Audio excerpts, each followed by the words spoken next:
Bismillahirrahmanirrahim. Assalamualaikum warahmatullahi wabarakatuh. Alhamdulillahirabbil alamin wassalatu wassalamu ala asyrafil mursalin wa ala alihi wa sahbihi ajma'in amma ba'du. Selamat malam dan salam sejahtera untuk kita semua. Yang saya hormati Bapak-bapak dan Ibu para pembicara, para narasumber, ada Bang Adi Warman Karim, ada Bung Muhammad Nafi, ada Ibu Anis Biarwati. Yang saya hormati juga teman-teman dari Rabu Hijrah yang disebut ada chairman ya, saya baru tahu nih, jadi Firman chairman ya di Rabu Hijrah. Sukses Firman insya Allah. Ada juga sahabat saya Arif Rashid dan bapak-bapak ibu serta para sahabat sekalian yang ada di ruang virtual pada malam hari ini. Pertama tentu syukur kepada Allah Subhanahu wa taala Tuhan Yang Maha Kuasa, pada malam hari ini kita dapat bersilaturahim, insya Allah menjadi ibadah dan pembicaraannya produktif, menghadirkan kemaslahatan untuk semua. Ya tentu pada malam hari ini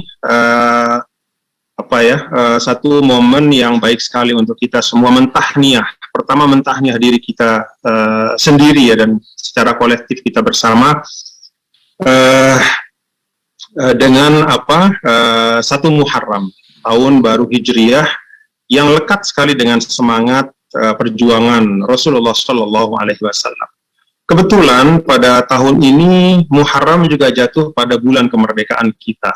Ya, jadi ada dua semangat kemerdekaan yang berjalin berkelindan dan mudah-mudahan bisa meledakkan semangat yang positif bagi kita semua ya, anak-anak bangsa, untuk bisa mengaktualkan dua semangat kemerdekaan itu dalam kiprah kita, baik secara individual maupun untuk masyarakat yang ada di sekitar kita.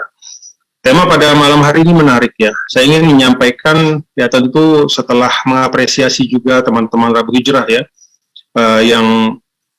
yang berani memberi satu tag ya, merdeka dari riba. Ini kan satu tag yang kuat sekali ya.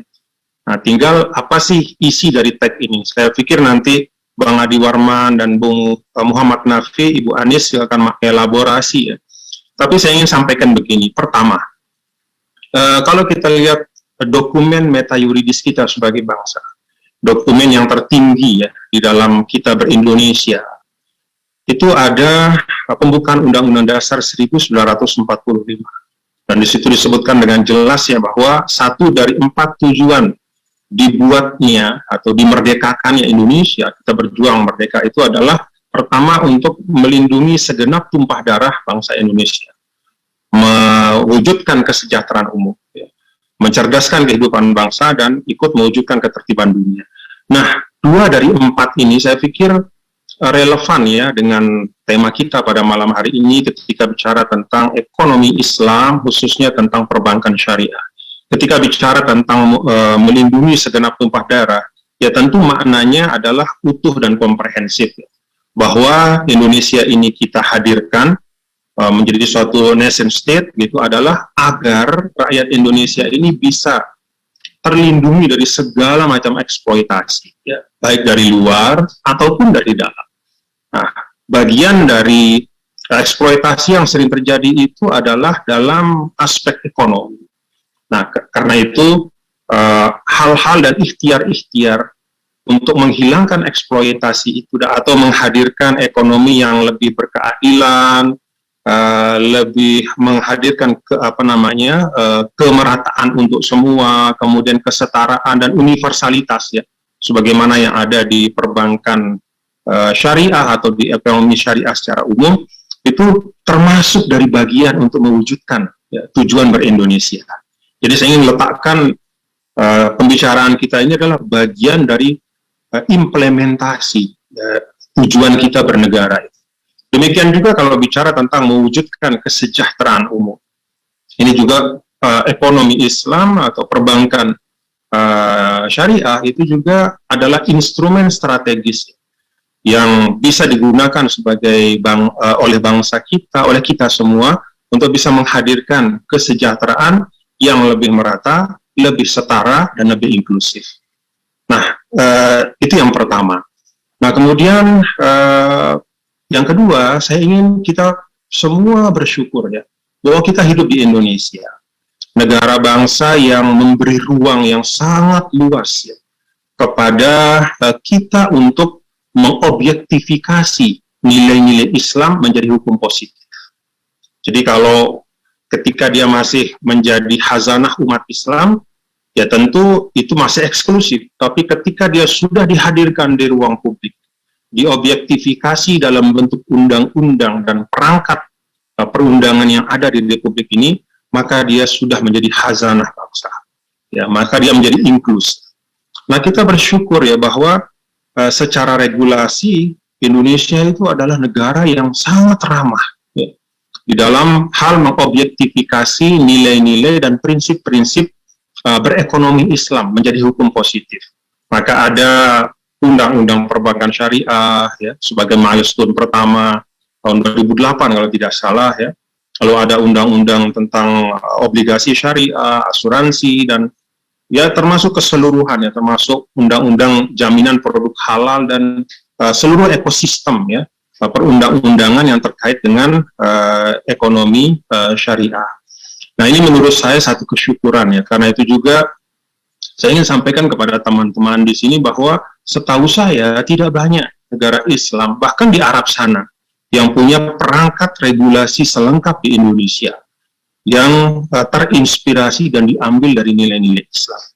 Jadi, kalau bicara tentang eksperimen keindonesiaan, sesungguhnya kita sudah berhasil sebagai satu bangsa untuk menggali khazanah, ya. Kan khazanah kita itu kaya sekali. Nah, ketika umat Islam menggali dari khazanah Islam, lalu dihadirkan di ruang publik, dan semua mendapatkan kemanfaatannya, maka di situ berarti kita berhasil sebagai satu bangsa. Ini menurut saya satu hal yang harus kita apresiasi untuk kita semua ya, dan menjadi penyemangat untuk kita lebih bergerak lebih baik lagi ke depan. Nah, kemudian selain aspek regulasi itu, dari sisi institusi juga kita patut bersyukur ya, bahwa dari sisi institusionalisasi keuangan syariah itu alhamdulillah ya, Bang Adi Warman ini seorang praktisi yang ikut langsung ya, dan mungkin juga selain beliau juga ada hadir di ruang virtual ini di dalam rangka membangun institusi-institusi itu gitu ya. Baik membangunnya dari tidak ada maupun melakukan satu transformasi ya, satu konversi gitu, dari sistem yang konvensional menjadi sistem syariah.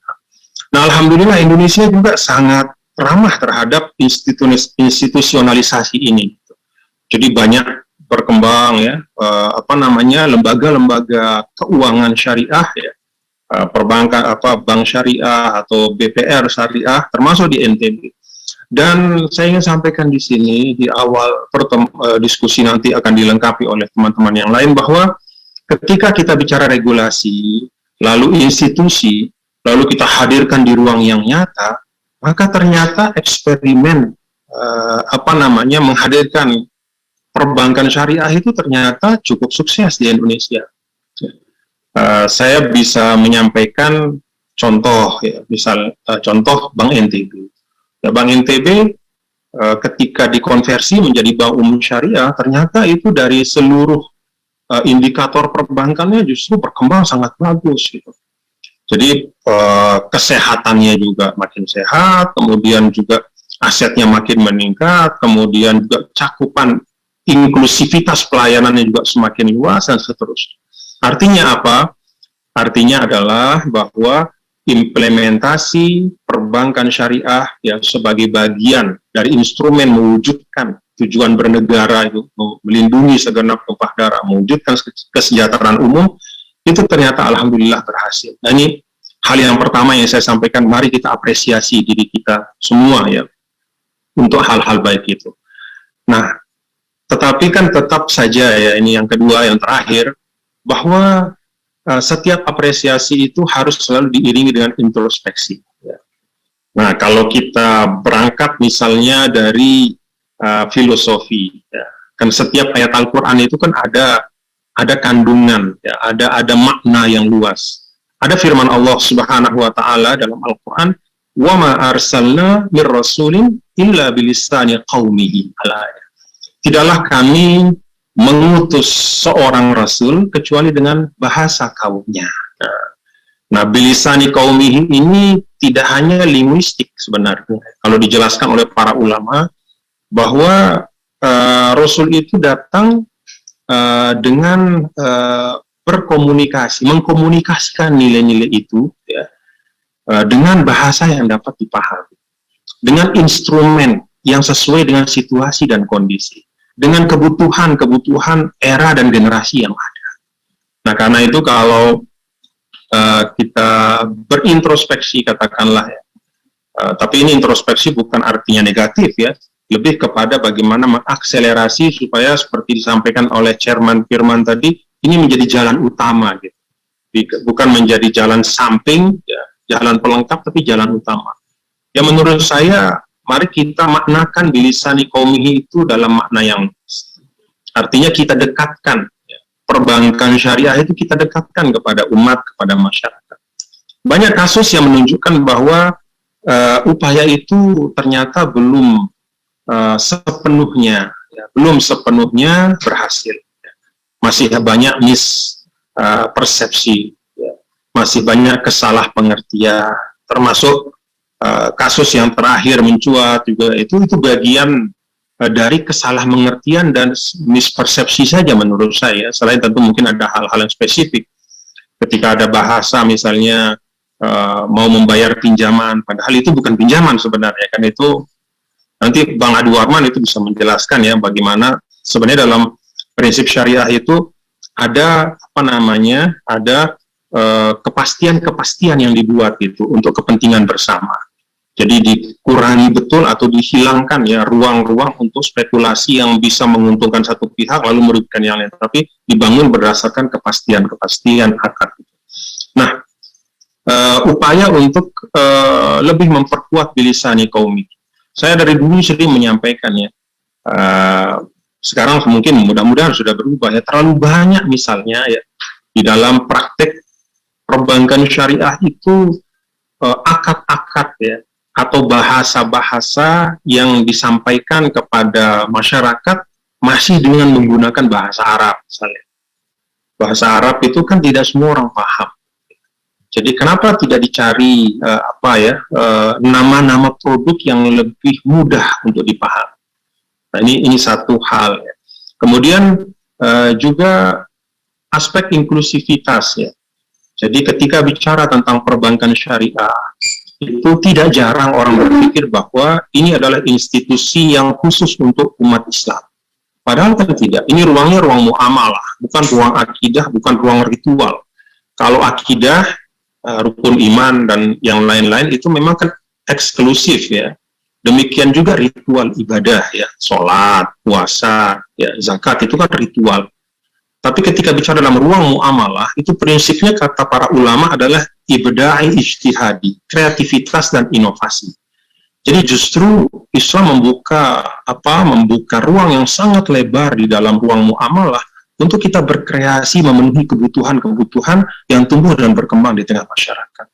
Nah, ini tentu ranah lebih teknis, tapi intinya adalah ruang itu sangat terbuka ya, dan sumber daya kita juga sudah semakin banyak, dan saya sangat optimis ya, termasuk juga dengan keterlibatan banyak pihak, termasuk anak-anak muda generasi milenial dalam wacana-wacana ini akan bisa lebih mendekatkan lagi ya upaya dan ikhtiar kita bagaimana agar sistem ekonomi Islam termasuk perbankan syariah itu bisa lebih besar lagi kontribusinya untuk pembangunan nasional kita.